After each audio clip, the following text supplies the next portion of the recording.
Hello नमस्कार, स्वागत है आपका हमारे यूट्यूब चैनल लर्न एजुकेशन में। और मैं विवेक आज आपके लिए इस वीडियो में शिक्षक प्रशिक्षण से संबंधित एक बहुत ही महत्वपूर्ण टॉपिक माइक्रो टीचिंग, जिसे हम सूक्ष्म शिक्षण भी कहते हैं, इसके बारे में बताने वाला हूँ।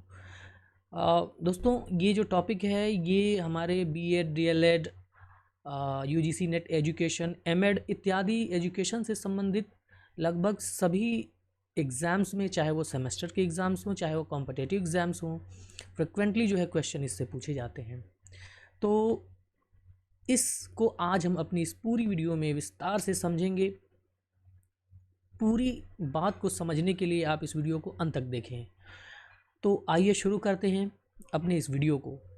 और उससे भी पहले यदि आप हमारे चैनल पर नए हैं तो चैनल सब्सक्राइब कर सकते हैं, वीडियो को लाइक कर सकते हैं, शेयर कर सकते हैं। ठीक है, तो आइए शुरू करते हैं। सूक्ष्म शिक्षण क्या है, या जिसको हम अंग्रेजी में माइक्रो टीचिंग कहते हैं। तो सूक्ष्म शिक्षण, नाम ही है सूक्ष्म शिक्षण। तो ये जो सूक्ष्म शिक्षण है, ये एक शिक्षण के अभ्यास की प्रक्रिया है। जब भी हम शिक्षक बनने वाले होते हैं, टीचर बनने वाले होते हैं, तो टीचर बनने से पहले शिक्षण के गुणों को सीखा जाता है। हम कैसे पढ़ाते हैं, पढ़ाने के दौरान जितनी भी शिक्षण की विधियाँ, प्रविधियाँ इत्यादि और कौशल जो होते हैं, उन्हें हम सीखते हैं। लेकिन ये कौशल हमारे व्यवहार में बदलाव करते हैं, और व्यवहार अचानक नहीं बदलता। हमारा व्यवहार जो होता है, छोटे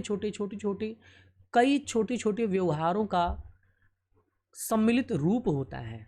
इसलिए हम उन छोटे छोटे व्यवहारों को, उन गुणों को, उन कौशलों को कहें तो अलग अलग सीखते हैं।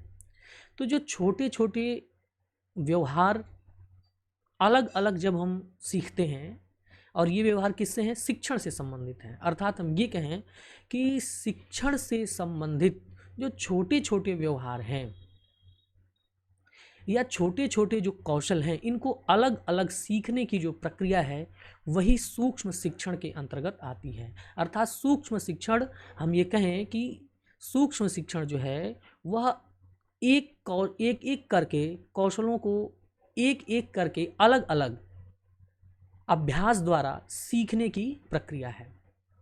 ठीक है, इसीलिए सूक्ष्म शिक्षण जो है, शिक्षक प्रशिक्षण महाविद्यालयों में जो हमारे प्रशिक्षु होते हैं, यानी जो सीखने वाले जो टीचर, छात्राध्यापक या छात्राध्यापिकाएं होती हैं, उनमें शिक्षण कौशलों के अभ्यास, उनके विकास के लिए प्रयोग की जाने वाली एक प्रयोगशालीय विधि है। यह एक प्रयोगशालीय विधि है। क्योंकि हम जो सूक्ष्म शिक्षण के दौरान जो कौशलों का अभ्यास करते हैं, शिक्षण के कौशलों का जो अभ्यास करते हैं, वह वास्तविक कक्षा में नहीं की जाती, एक नियंत्रित परिस्थिति में की जाती है। इसीलिए यह एक प्रयोगशालीय विधि है। यह प्रशिक्षुओं के प्रत्येक अध्यापन कौशलों के क्रमशः अभ्यास द्वारा उनकी शिक्षण दक्षता में वृद्धि करने का प्रयास करती है। ठीक है, तो बात समझ में आ गया होगा। ये आप एक उदाहरण द्वारा इसको हम समझने का प्रयास करेंगे विस्तार से, आप समझिएगा। जैसे एक उदाहरण लेते हैं, जैसे हम एरोप्लेन उड़ाना चाहते हैं, उसका सर्टिफिकेट लेना चाहते हैं। तो उसके लिए हमें क्या करना होगा? उसके लिए एरोप्लेन उड़ाने का अभ्यास हमें होना चाहिए। तो हमें शुरुआत में ही एरोप्लेन में तो नहीं बैठा दिया जाता। हमें पहले उस हवाई जहाज़ को उड़ाने के संबंध में जितने भी सैद्धांतिक ज्ञान है, उन सभी सैद्धांतिक ज्ञान को दिया जाता है, और हमें समझाया जाता है कि एरोप्लेन में जो है हमारा रेगुलेटिंग मॉड्यूल क्या है, किस तरह से लीवर को, कौन सा लीवर का क्या काम है, किस बटन का क्या काम है, ये सारी चीज़ें हमें समझाई जाती हैं। और उन चीज़ों को अलग अलग ऑपरेट करना सिखाया जाता है। जैसे कोई लीवर है, तो उस लीवर को कैसे हम ऑपरेट करेंगे, कैसे धीरे धीरे आगे बढ़ाएंगे। कोई दूसरा लीवर है, उसको हम कैसे करेंगे। कोई बटन है, कब इसको हम दबाएंगे। तो ये सारी चीज़ें हम अलग अलग पहले सीखते हैं। तो जब हम सभी चीज़ों को अलग अलग करके सीख जाते हैं, फिर दूसरा जो स्टेप आएगा, उस स्टेप में क्या किया जाएगा? इन सभी सीखे गए अलग अलग कौशलों को एक परिस्थिति में, एक कृत्रिम परिस्थिति में एक साथ करके सीखा जाता है। ठीक उसी तरीके से जैसे हमारे सामने एक बड़ी सी स्क्रीन रख दी जाएगी, स्क्रीन पर कोई प्रोग्राम होगा और सारे लीवर हमारे सामने जो है कृत्रिम रूप से लगे होंगे। ऐसा लगेगा कि हम हवाई जहाज़ में बैठे हैं, लेकिन वास्तविक रूप से हम कुर्सी पर बैठे होंगे और सारी चीज़ें चल रही हैं, ठीक है। और एक साथ हम उस हवाई जहाज़ को उड़ाने का प्रयास करेंगे। ठीक वैसी ही है जैसे हम गेम खेलते हैं, कार चलाते हैं। तो कार रेसिंग गेम में क्या होता है, सामने स्क्रीन होती है और सारी चीज़ें जो होती हैं हमारे बटन से कंट्रोल होती हैं। हमें ऐसा लगता है कि हम सही में कार चला रहे हैं, लेकिन क्या हम वास्तव में चला रहे होते हैं? नहीं। तो ये चीज़ें होती हैं। दूसरा स्टेप, फिर उसके बाद जब हम एरोप्लेन का उदाहरण हमने लिया था, जिसके बाद जब हम कृत्रिम परिस्थितियों में एरोप्लेन के सभी कंट्रोलिंग मॉड्यूल्स को चलाना एक साथ सीख जाते हैं, तब हमें किसी एक निर्देशक के माने किसी एक गाइड के साथ वास्तविक हवाई जहाज़ में बैठाया जाता है, असली हवाई जहाज़ में। और वो गाइड के निर्देशन में, उस गाइडेंस में हम वास्तविक रूप में हवा में हवाई जहाज़ को उड़ाते हैं, ठीक है। तो ये 3 स्टेप बेसिकली अगर हम देखें तो हवाई जहाज़ को उड़ाने में होता है। हवाई जहाज़ उड़ाना भी एक जिम्मेदारी का काम है, उससे भी कहीं अधिक जिम्मेदारी का काम शिक्षण होता है, क्योंकि आपके शिक्षण से कई विद्यार्थियों का भविष्य जुड़ा हुआ है। इसलिए ये भी एक बहुत बड़ी जिम्मेदारी का काम है। इसीलिए हम शिक्षण अभ्यास भी कई चरणों में करते हैं। तो जो सबसे पहला चरण था जिसमें हमने कौशलों को अलग अलग करके सीखा था, वही शिक्षण के क्षेत्र में उसी को हम सूक्ष्म शिक्षण कहते हैं। क्या कहते हैं? उसी को हम सूक्ष्म शिक्षण या माइक्रो टीचिंग कहते हैं। दूसरा जो स्टेप था जिसमें हमने सभी कौशलों को एक साथ लेकिन कृत्रिम परिस्थितियों में अभ्यास किया, उसको हम कहते हैं अनुरूपण या सिमुलेशन। क्या कहते हैं? अनुरूपण कहते हैं या सिमुलेशन कहते हैं। और उसके बाद अनुरूपण के अभ्यास के बाद या सिमुलेशन के बाद हम वास्तविक कक्षा में शिक्षण करते हैं। रियल क्लासरूम में जब हम टीचिंग करते हैं सभी कौशलों को एक साथ उपयोग करते हुए, तो उसको बोला जाता है वास्तविक कक्षा शिक्षण, या फिर यूँ कहें रियल क्लासरूम टीचिंग। समझ में आ रहा है? मुझे लग रहा है कि आपको इस उदाहरण से ये चीज़ें समझ में आ गई होंगी, ठीक है। अगर समझ में आ गई हैं तो अब हम जो है आगे बढ़ेंगे और आगे बढ़कर सूक्ष्म शिक्षण के इतिहास को समझेंगे, गुण दोष विशेषताओं को समझेंगे, प्रक्रिया को समझेंगे और अंत में इसकी कमियों को भी हम यहाँ पर देखेंगे, ठीक है। तो आइए आगे बढ़ते हैं और एक एक करके सभी चीज़ों को समझते हैं। वीडियो में अंत तक बने रहिएगा, निश्चित ही आप सूक्ष्म शिक्षण के हर एक पहलू को समझ पाएंगे। तो आइए सबसे पहले हम इसके हिस्टोरिकल बैकग्राउंड को समझते हैं। तो शॉर्ट में हम समझेंगे कि कैसे सूक्ष्म शिक्षण की शुरुआत हुई। तो सबसे पहले सूक्ष्म शिक्षण या माइक्रो टीचिंग जो है अमेरिका के स्टैनफोर्ड विश्वविद्यालय में 1961 में शुरू की गई। वहाँ के प्रोफेसर एचिसन वुश और DW एलन द्वारा इसको शुरू किया गया था, ठीक है। लेकिन इसके साथ साथ कई बदलाव होते रहे, कई बार इसमें बदलाव हुए। भारत में इसका प्रयोग कब से शुरू हुआ उस पर हम बात करेंगे। भारत में सबसे पहले सूक्ष्म शिक्षण शब्द का जो प्रयोग है वो प्रोफेसर DD तिवारी ने 1967 में किया, है ना। जो कि उन्होंने जिस समय इसका प्रयोग शुरू किया था उसका स्वरूप जो है तत्कालीन जो वर्तमान में स्वरूप है उससे बिल्कुल अलग था। लेकिन बाद में सूक्ष्म शिक्षण का भारतीय प्रारूप डॉक्टर BK पासी और शाह ने जो है प्रस्तुत किया 1974 में, ठीक है। तो जो अभी वर्तमान में जो सूक्ष्म शिक्षण का प्रारूप चल रहा है वो BK पासी द्वारा प्रतिपादित किया गया है 1974 में। लेकिन आगे भी अभी भी इसमें निरंतर जो है बदलाव चल रहे हैं। और इसमें 1978 में NCERT के सहयोग से इंदौर विश्वविद्यालय में सूक्ष्म शिक्षण पर राष्ट्रीय प्रायोजना का निर्माण किया गया और NCERT ने जो है सूक्ष्म शिक्षण के वर्तमान स्वरूप को बनाने में सहयोग प्रदान किया, ठीक है। देहरादून में 1979 में NCERT के सहयोग से डॉक्टर SP कुलश्रेष्ठा मिश्र और गोस्वामी ने सूक्ष्म शिक्षण में सुधार करते हुए जो है परिसूक्ष्म शिक्षण प्रस्तुत किया, है ना, जिसे हम मिनी टीचिंग भी कहते हैं। और इसका जो मोनोग्राफ है वो mini teaching a new experiment in teacher education के नाम से प्रकाशित किया गया, जिसे हम परिसूक्ष्म शिक्षण कहते हैं। और ये जो है एक आर्टिकल, एक पुस्तक जिसमें mini teaching a new experiment in teacher education इस नाम से जो है प्रकाशित किया गया पहला मोनोग्राफ। आज भी इस पर लगातार जो है शोध किए जा रहे हैं और चीज़ें आगे भी चल रही हैं। बात समझ में आ रहा है? तो ये रहा इसका हिस्टोरिकल बैकग्राउंड। अब हम बात करेंगे सूक्ष्म शिक्षण की परिभाषाएं जो कि हमारे शिक्षा शास्त्रियों ने दी हैं, और इन परिभाषाओं के द्वारा हम इसके अर्थ को समझने का प्रयास करेंगे। तो सूक्ष्म शिक्षण चूँकि एक प्रयोगशाली वैश्लेषिक विधि है, एक नियंत्रित परिस्थितियों में शिक्षण कौशलों के अलग अलग अभ्यास है, इसी अभ्यास किया जाता है, इसीलिए इसको हम प्रयोगशाली विधि कहते हैं। और इसमें अभ्यास के दौरान जो हमारे प्रशिक्षु होते हैं, जो ट्रेनी होते हैं, उनके व्यवहारों का विश्लेषण भी किया जाता है, उनमें कमियों को पहचाना जाता है। इसीलिए इसे हम एनालिटिकल मेथड या वैश्लेषिक विधि भी कहते हैं। इसके माध्यम से शिक्षक प्रशिक्षुओं में शिक्षण के कौशलों का विकास किया जाता है, जैसा कि मैंने आपको भी समझा रखा है। तो एलन 1967 में इसकी परिभाषा देते हैं और कहते हैं कि सूक्ष्म शिक्षण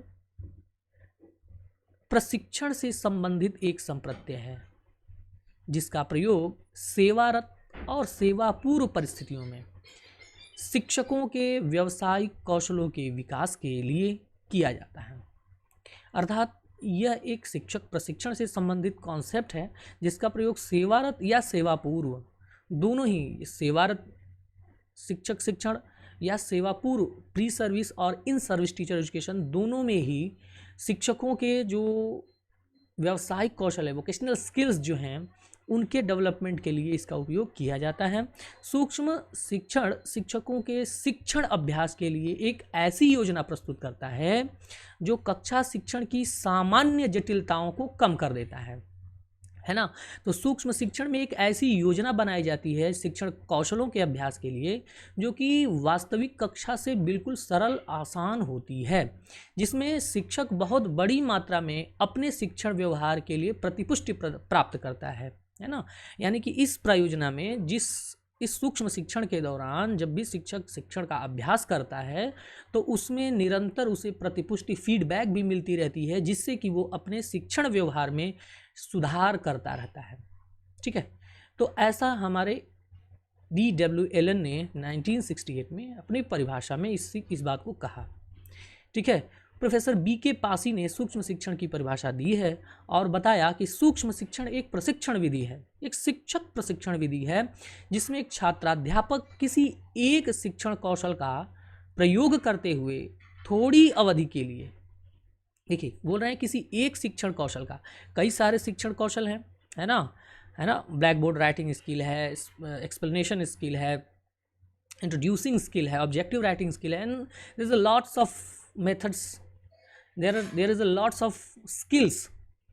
ओके, तो अब यहाँ पर इन कौशलों का प्रयोग करते हुए थोड़ी थोड़ी अवधि के लिए छोटे छात्र समूह को एक संप्रत्यय पढ़ाता है। ठीक है, अर्थात कहने का मतलब कि एक शिक्षण कौशल का एक बार में अभ्यास किया जाता है और अब शिक्षण के दौरान कुछ पढ़ाया भी जाएगा। तो एक छोटा सा टॉपिक होता है, एक छोटा सा टॉपिक, और किसे पढ़ाया जाएगा? एक छोटे छात्र समूह को पढ़ाया जाएगा। समझ में बात आ रही है?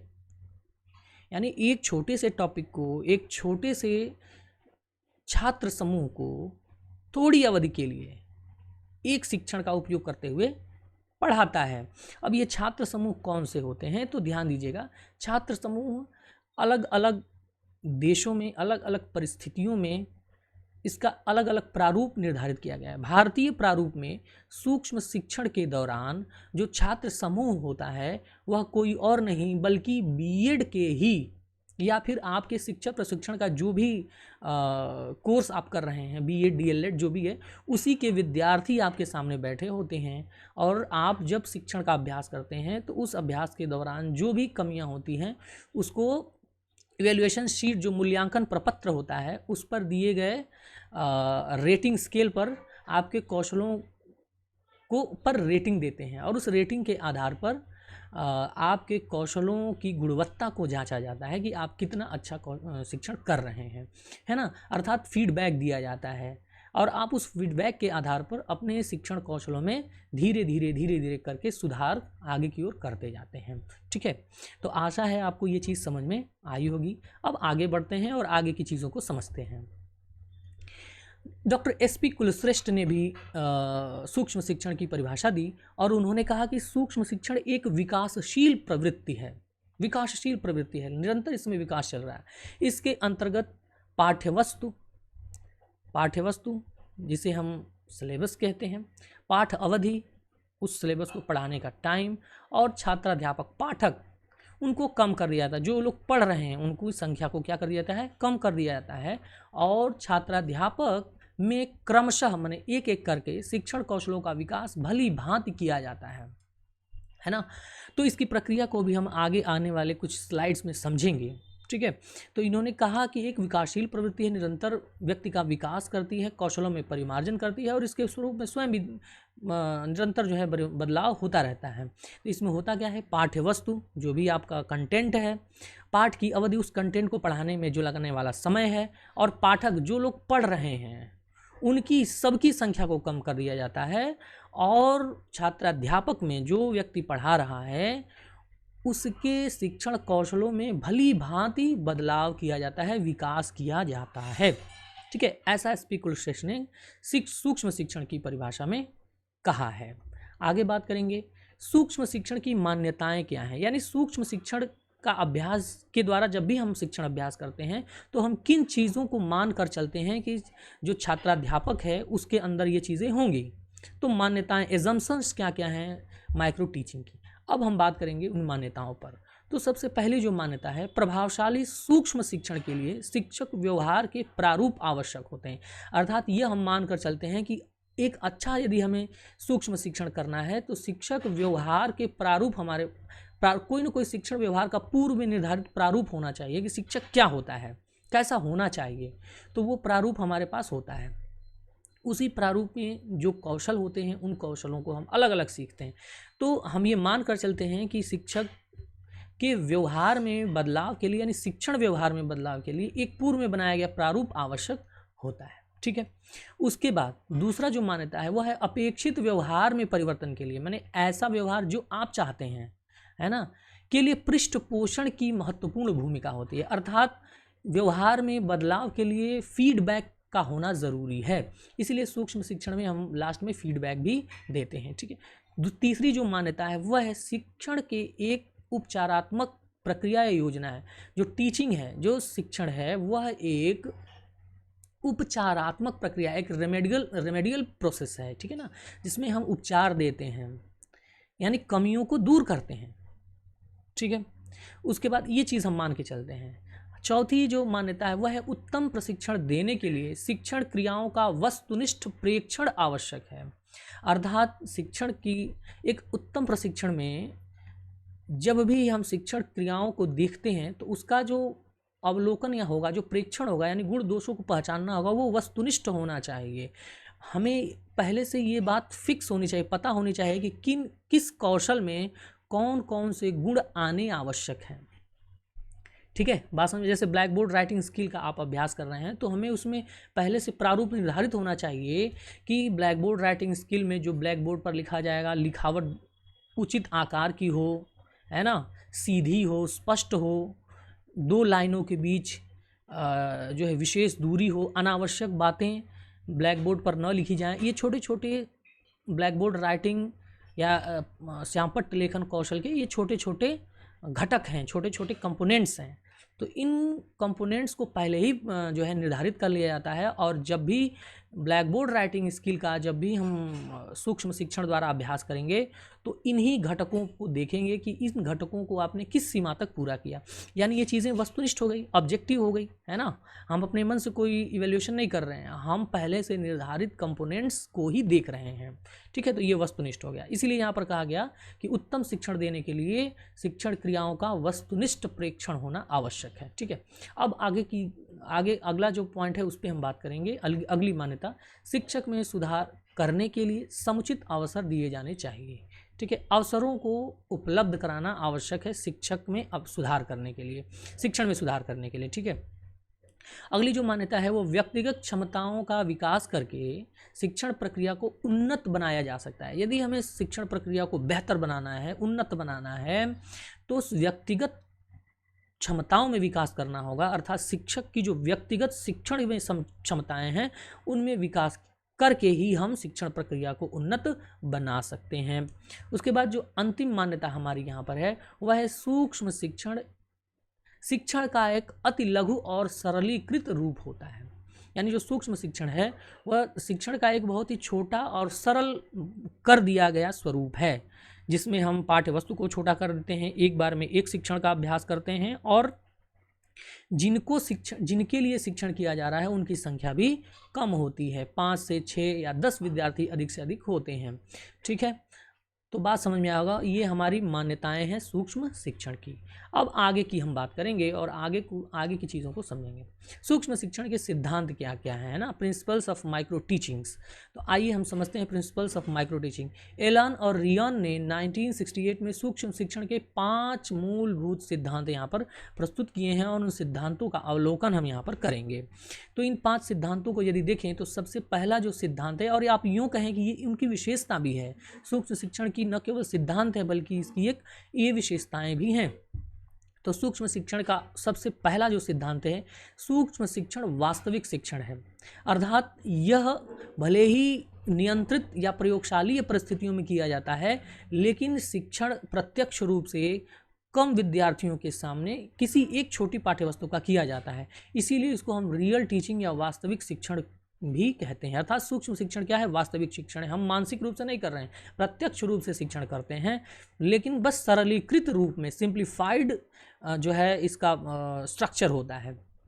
ठीक है, दूसरी जो इसकी मान्यता है वह है इस शिक्षण में कक्षा शिक्षण की सामान्य जटिलताओं को कम कर दिया जाता है ना, सामान्य नहीं है यहाँ पे, ये थोड़ा सा स्पेलिंग एरर हो गया है, सामान्य जो कक्षा शिक्षण की जो जटिलताएं हैं है ना, जो रियल क्लासरूम में रियल स्टूडेंट्स होते हैं और रियल स्टूडेंट्स जब भी सामने होंगे तो वहाँ पर परिस्थितियाँ अलग होती हैं, तो रियल स्टूडेंट्स वहाँ पे नहीं होते हैं सूक्ष्म शिक्षण में, वहाँ पर हमारे बीएड या डीएलएड के ही स्टूडेंट्स होते हैं। ठीक है ना, तो जो जटिलताएं होती हैं उनको कम कर दिया जाता है। सिलेबस भी रियल क्लासरूम में ज़्यादा होता है, यहाँ पर सिलेबस छोटा कर दिया, एक टॉपिक में सीमित कर दिया जाता है, एक कौशल में सीमित कर दिया जाता है। तो वही चीज़ें यहाँ पर कह रही हैं कि सामान्य जटिलताओं को कम कर दिया जाता है। तीसरा जो सिद्धांत है वो कहता है कि एक समय में किसी भी एक विशेष कार्य एवं कौशल के प्रशिक्षण पर जोर दिया जाता है, अर्थात सूक्ष्म शिक्षण के दौरान हम सिर्फ एक ही कोई विशेष कार्य करते हैं, अर्थात या एक ही कौशल का अभ्यास एक बार में करते हैं, है ना, यानी सूक्ष्म शिक्षण के दौरान हम सिर्फ एक ही कौशल का अभ्यास करेंगे एक बार में, और तब तक करते रहेंगे जब तक कि उस कौशल में हम पूर्ण रूप से पारंगत न हो जाएं, है ना। कुछ कौशलों का नाम भी मैंने आपको पहले बता दिया है ना। तो जैसे हम यदि एक्सप्लेनेशन स्किल पे अगर हम काम कर रहे हैं, स्पष्टीकरण कौशल पे काम कर रहे हैं, अभ्यास कर रहे हैं, तो सिर्फ और सिर्फ स्पष्टीकरण के कौशल के अंतर्गत आने वाले सभी घटकों का अभ्यास हम करेंगे। कैसे स्पष्टीकरण किया जाएगा, अलग अलग शिक्षण बिंदुओं को लेकर उसका स्पष्टीकरण सिर्फ करेंगे, उसमें हम किसी अन्य कौशल को सम्मिलित नहीं करेंगे।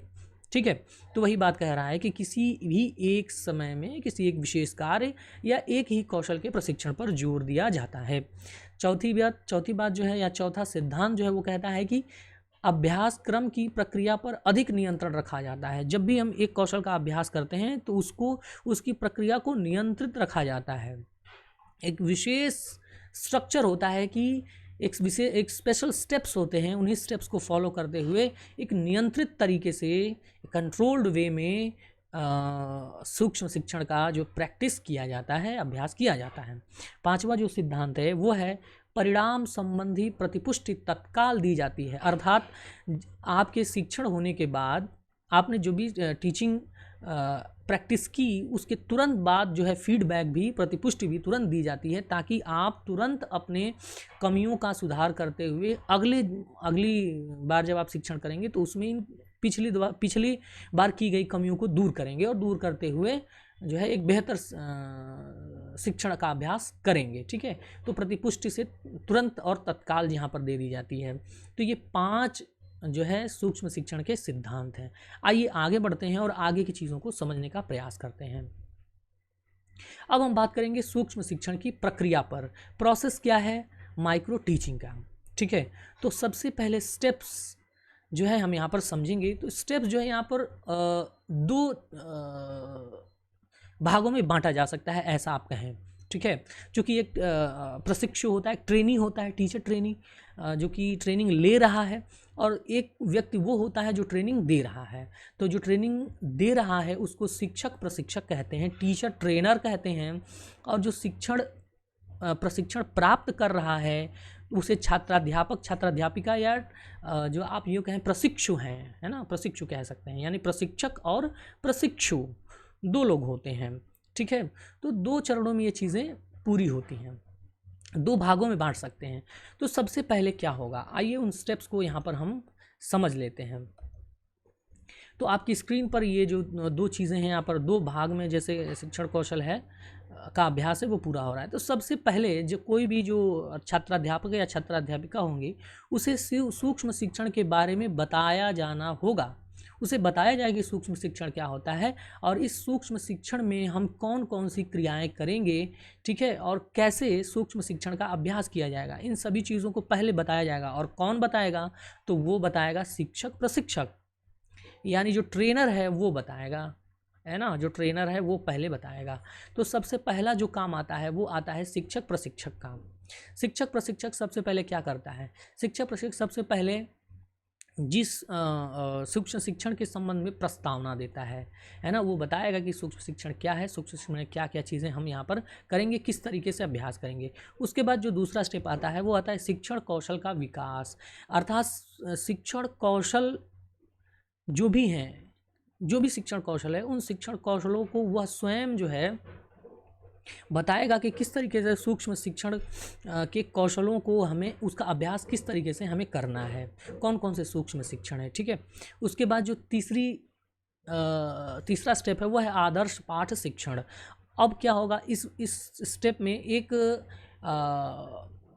लेसन प्लान बनाया जाएगा सूक्ष्म शिक्षण के लिए, माइक्रो टीचिंग के लिए एक माइक्रो लेसन प्लान बनाया जाएगा और उस माइक्रो लेसन प्लान को पहले आदर्श पाठ शिक्षण किया जाएगा। अर्थात जो ट्रेनर है, जो शिक्षक प्रशिक्षक है, उसको वह स्वयं करके दिखाएगा, यानी किस तरीके से सूक्ष्म शिक्षण के दौरान किसी पाठ को प्रस्तुत किया जाना है उसको वह शिक्षक प्रशिक्षक स्वयं करके दिखाएगा। इसलिए इसको हम आदर्श पाठ शिक्षण कहते हैं, आइडियल लेसन टीचिंग। ठीक है, उसके बाद आदर्श पाठ शिक्षण की आलोचना। अब अंत में जो शिक्षक प्रशिक्षक प्रशिक्षुओं के साथ मिलकर चर्चा करेगा कि शिक्षक जो हमने स्किल को प्रेजेंट किया, जो भी टॉपिक हमने प्रेजेंट किया उसमें क्या कमियां थी, क्या गुण दोष थे, इस बात की जो है आलोचना की जाती है। उसके बाद अगला स्टेप शुरू होता है। उसके बाद नंबर आता है हमारे छात्राध्यापक या छात्राध्यापिका का। ठीक है ना, एक बार जब वो छात्राध्यापक पूरे प्रोसेस को देख लेते हैं, समझ लेते हैं शिक्षक प्रशिक्षक द्वारा, तब यही सूक्ष्म शिक्षण का अभ्यास करने के लिए छात्राध्यापिका या छात्राध्यापक को बुलाया जाता है। और उसमें सबसे पहला जो काम किया जाता है, छात्राध्यापक या छात्राध्यापिका जो होता है वो एक अपनी पाठ योजना बनाता है, एक माइक्रो लेसन प्लान वो बनाता है। ठीक है, पहले से तैयार कर लेगा, है ना, किसी एक टॉपिक पर आधारित और एक कौशलों का प्रयोग करते हुए किसी एक टॉपिक को एक निश्चित समय में 6 मिनट में, हम आगे बात करेंगे, 6 मिनट में पढ़ाने के लिए एक माइक्रो लेसन प्लान तैयार करेगा। उसके बाद उस माइक्रो लेसन प्लान को अगले स्टेप में क्या करेगा, पढ़ाएगा, प्रस्तुत करेगा, प्रेजेंट करेगा। ठीक है, जब सभी लेसन प्लान में दिए गए जो भी चीज़ें हैं उसको वो एक कौशल का प्रयोग करते हुए पढ़ा लेगा। उस दौरान सामने जो लोग बैठे हुए हैं उसका जो है इवेल्युएशन करते रहेंगे, उस पर रेटिंग लिस्ट जो उनके पास रेटिंग स्केल है दी जाती है, उस रेटिंग स्केल पर रेटिंग देते रहेंगे। ठीक है ना, और उस तीसरा जो स्टेप आएगा वो होता है आलोचना का, यानी फीडबैक का। जो तीसरा स्टेप आता है वो आता है फीडबैक का। ठीक है ना, फीडबैक दिया जाता है, यानी पहली बार जब टीचिंग किया गया तो उस टीचिंग में जो भी कमियां हैं उस पर फीडबैक दिया जाएगा। उसके बाद चौथा स्टेप तुरंत उसके बाद आता है पुनः पाठ योजना या री लेसन प्लानिंग। दोबारा लेसन प्लान बनाया जाता है।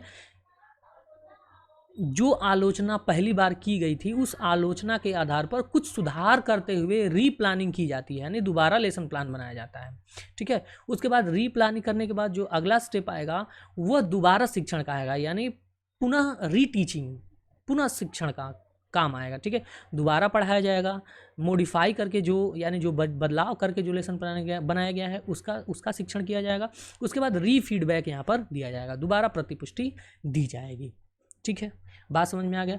तो ये छात्राध्यापिका या छात्राध्यापक के लिए ये स्टेप्स हैं। ठीक है, बात समझ में आ गया ना।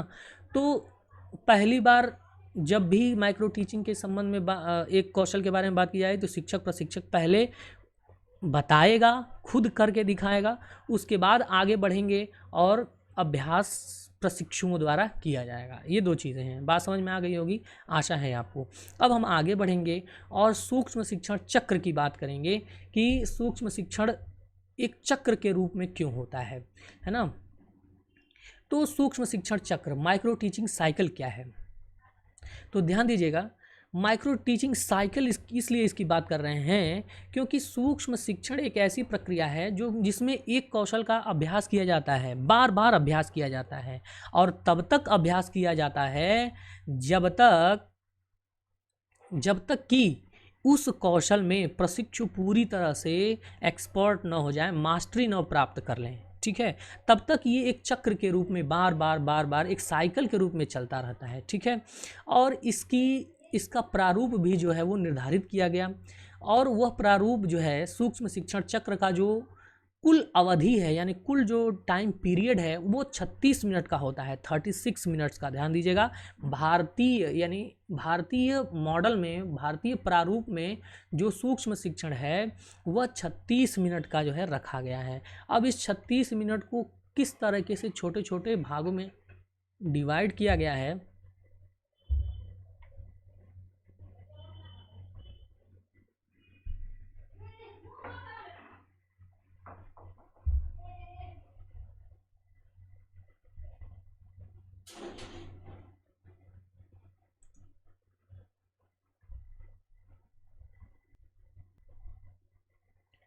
तो यहाँ पर जो सूक्ष्म शिक्षण की कुल अवधि है भारतीय प्रतिमान में, इंडियन मॉडल में, वह कुल 36 मिनट की होती है। ठीक है, तो इन 36 मिनट को छोटे छोटे अलग अलग भागों में कैसे डिवाइड किया गया है उसको इस साइकिल में जो है वहाँ पर दिखाया गया है। तो सबसे पहले क्या करते हैं, हम सूक्ष्म पाठ योजना बनाते हैं। ध्यान दीजिएगा, जो पहली बार सूक्ष्म पाठ योजना या माइक्रो लेसन प्लान जो बनाया गया है उसका टाइम इस 36 मिनट में नहीं जुड़ा हुआ है। ठीक है ना, यानी पहली बार जो आप योजना बनाएंगे फर्स्ट टाइम, उसको यहाँ पर नहीं जोड़ा जाएगा। ठीक है, अब जोड़ा कहाँ से जाएगा, तो जब इस सूक्ष्म पाठ योजना को आप पढ़ाते हैं, फर्स्ट बार जो पहली बार आप पढ़ाएंगे, माइक्रो टीचिंग जब आप करेंगे तो उसमें जोड़ा गया। तो पहली बार माइक्रो टीचिंग जो की जाएगी वो 6 मिनट की जाएगी।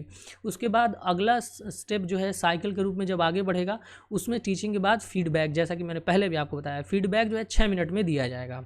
ठीक है, 6 मिनट फीडबैक देने के बाद जो है री लेसन प्लानिंग की जाती है, री प्लानिंग की जाएगी, दोबारा से पाठ योजना है सुधार करते हुए बनाई जाएगी, और इसके लिए जो है वो 12 मिनट का यहाँ पर समय दिया जाता है। ठीक है ना, उसके बाद इस 12 मिनट के समय के बाद दोबारा शिक्षण किया जाएगा, री टीचिंग की जाएगी, यानी सुधरे हुए लेसन प्लान को दोबारा 6 मिनट में यहाँ पर पढ़ाया जाएगा। ठीक है, 6 मिनट पढ़ाने के बाद री फीडबैक यहाँ पर दिया जाएगा, दोबारा से 6 मिनट में प्रतिपुष्टि दी जाएगी।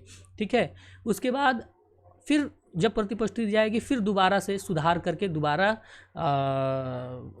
टीचिंग की जाएगी, है ना। और यही क्रम जो है, यही साइकिल बार बार चलता रहेगा, और तब तक चलता रहेगा जब तक कि आप उस स्किल में मास्टरी न प्राप्त कर लें।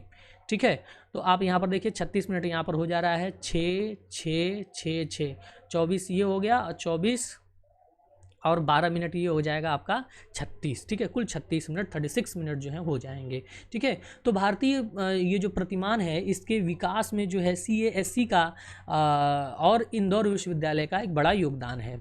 ठीक है ना, जब तक और यहाँ पर इस सूक्ष्म शिक्षण के दौरान जब भी सूक्ष्म शिक्षण की प्रक्रिया चल रही है उस दौरान आवश्यक रूप से वीडियो रिकॉर्डिंग भी की जाती है, और यदि वीडियो रिकॉर्डिंग की सुविधा नहीं है तो वहाँ पर व्यक्तिगत निरीक्षण किया जाता है, अथवा दोनों ही चीज़ें एक साथ की जाती हैं। वीडियो रिकॉर्डिंग भी की जाएगी और वहाँ पर सामने की ओर कुछ आपके प्रशिक्षु भी बैठे रहेंगे जो अदर स्टूडेंट्स हैं आपके, और साथ ही साथ एक निरीक्षक भी वहाँ पर, ऑब्जर्वर भी बैठा होगा जो कि आपका ट्रेनर है, वो भी बैठा रहेगा, ठीक है ना। और उसके बाद सूक्ष्म शिक्षण जब की प्रक्रिया जब पूरी हो जाएगी तो फीडबैक के दौरान जो है वीडियो को देखा जाएगा और ऑब्जर्वर ने जो ऑब्जर्व किया उस पर आधारित खुलकर जो है बातचीत होती है, आलोचना का क्रम चलता है, और उस आलोचना के बाद कमियों को पहचान कर उनको सुधार करते हुए दोबारा लेसन प्लानिंग जो है की जाती है, उस सुधारते हुए, ठीक है। और ये प्रक्रिया तब तक चलती रहती है जब तक आप पूर्ण रूप से किसी कौशल के सभी घटकों को पूरी तरह से सीख नहीं जाते हैं। तो ये जो है सूक्ष्म शिक्षण चक्र हुआ, ठीक है। अब हम आगे की बात करेंगे, आगे देखेंगे कि सूक्ष्म शिक्षण के लाभ क्या हैं और इसके जो है उपयोग क्या हैं, ठीक है। तो सूक्ष्म शिक्षण के जो लाभ हैं वो उसके लिए रामदेव कथुरिया ने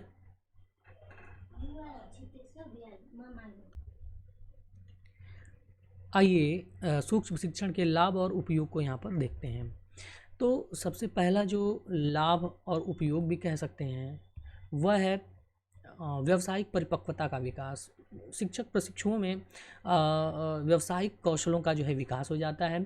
दूसरा जो लाभ है वह शिक्षण कार्य की पूर्ण स्पष्टता से कार्य की भलीभांति समझ जो है वह विकसित हो जाती है प्रशिक्षुओं में, ठीक है। उसके बाद शिक्षण कौशलों पर पूर्ण अधिकार, यानी जब एक एक करके सभी कौशलों का वो अभ्यास करता है तो सभी कौशलों पर पूर्ण अधिकार प्राप्त हो जाता है, मास्टरी जो है वो प्राप्त हो जाती है।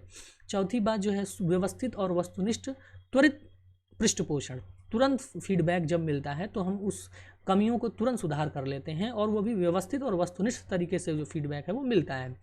पांचवी चीज़ सरल या यथार्थवत परिस्थितियों में अभ्यास किया जाता है, यानी जो परिस्थितियां हैं वो कंट्रोल होती हैं, हमारे नियंत्रण में होती हैं, सरल कर दी गई होती हैं। तो इसमें अभ्यास करने से हम अचानक से वास्तविक परिस्थितियों की कठिनताओं को हम फेस नहीं करते हैं। ऐसी स्थिति में हमें शिक्षण का अभ्यास सरल लगता है, आसान लगता है, ठीक है। उसके बाद अगला जो स्टेप है वो सिद्धांत व अभ्यास का एकीकरण। जितने भी सिद्धांत हमने शिक्षण के सिद्धांत जो हैं और उन सिद्धांतों को अभ्यास से हमने जोड़ के यहाँ पर सूक्ष्म शिक्षण का विकास किया। तो यहाँ पर हम देखते हैं कि सिद्धांतों, मनोवैज्ञानिक सिद्धांतों और उनके अभ्यास का एकीकरण यहाँ पर कर दिया गया है, एक दूसरे के साथ मिला दिया गया है ना। सातवीं चीज़, प्रशिक्षु के व्यवहार में सुधार परिवर्तन हेतु प्रभावी, सुधारात्मक और परिवर्तन हेतु जो है यहाँ पर प्रभावी तरीका है सूक्ष्म शिक्षण, ठीक है। उसके बाद यहाँ पर स्व मूल्यांकन और स्व आलोचना का विकास होता है, इसलिए क्योंकि यहाँ पर प्रशिक्षु जब अभ्यास करते हैं तो तुरंत उनकी कमियों को वहाँ पर बता दिया जाता है, इसलिए वो अपनी कमियों को जान लेते हैं, स्व मूल्यांकन उसका कर लेते हैं, और अपनी आलोचना करने के गुण का भी उनमें विकास होता है और सुधार करने का भी विकास होता है। उसके बाद शोध के गुण का विकास, चूँकि सूक्ष्म शिक्षण एक शोधात्मक या वैज्ञानिक प्रवृत्ति है, इसलिए अब कुछ अनुसंधान करने की गुण का भी विकास जो है यहाँ पर प्रशिक्षुओं में होता है, ठीक है।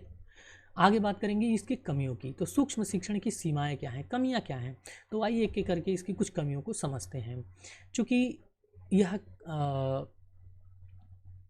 सभी परिस्थितियों को सरल बना दिया जाता है, एक कौशल का एक बार एक ही जो है विषय वस्तु को एक बार में पढ़ाया जाता है, समय भी कम कर देता है, अर्थात ये संकुचित और नियंत्रित शिक्षण है, ये वास्तविक शिक्षण नहीं है, ठीक है। कक्षा शिक्षण से बिल्कुल दूर है, वास्तविक कक्षा में शिक्षण हम नहीं कर रहे हैं, है ना, इसलिए इसमें कृत्रिमता हमें देखने को मिलती है, ठीक है। एक समय में एक ही कौशल का अभ्यास करते हैं जिससे एकीकरण में कठिनाई होती है, अर्थात कक्षा में तो हम सभी कौशलों का एक साथ उपयोग करते हैं, है ना, हम ब्लैक बोर्ड पर लिखते भी हैं, हम बोलते भी हैं, हम समझाते भी हैं, हम सहायक सामग्रियों का उपयोग भी करते हैं, लेकिन यहाँ पर क्या है, इसमें हम एक कौशल का एक बार में अभ्यास करते हैं, जिससे कि इन सभी कौशलों को एक साथ प्रयोग करने का जो गुण है वो नहीं आ पाता है, उसे हमें अपने द्वारा ही डेवलप करना पड़ता है, ठीक है। बात समझ में आ गया होगा, ठीक है।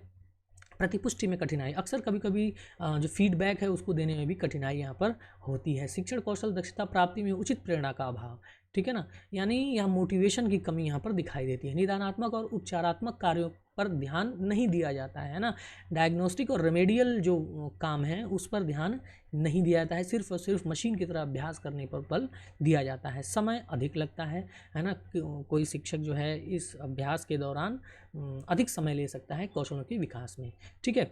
तो ये इसकी कुछ सीमाएं हैं। हालांकि इसकी इन सीमाओं के बावजूद भी इन कमियों को दूर करते हुए हम सूक्ष्म शिक्षण का प्रयोग वर्तमान समय में सभी बीएड और डीएलएड और कई सारे शिक्षक प्रशिक्षण संस्थाओं में निरंतर हम जो है उपयोग कर रहे हैं। इसलिए यह सूक्ष्म शिक्षण शिक्षक प्रशिक्षण के क्षेत्र में एक अत्यंत प्रभावी तकनीक है, प्रक्रिया है, ठीक है। बात समझ में आ गया होगा। तो मुझे ऐसा लग रहा है कि आपने सूक्ष्म शिक्षण के संबंध में लगभग सभी बेसिक कॉन्सेप्ट जो है आपने समझ लिया होगा और आप इसका उपयोग अपने पाठ्यक्रम के दौरान, जो बीएड या डीएलएड जो भी आप कर रहे होंगे, एमएड कर रहे होंगे, उसके दौरान आप इसका उपयोग करेंगे। वीडियो में अंत तक बने रहने के लिए मैं विवेक आपका फिर से धन्यवाद करता हूँ। बहुत बहुत शुक्रिया। नमस्कार।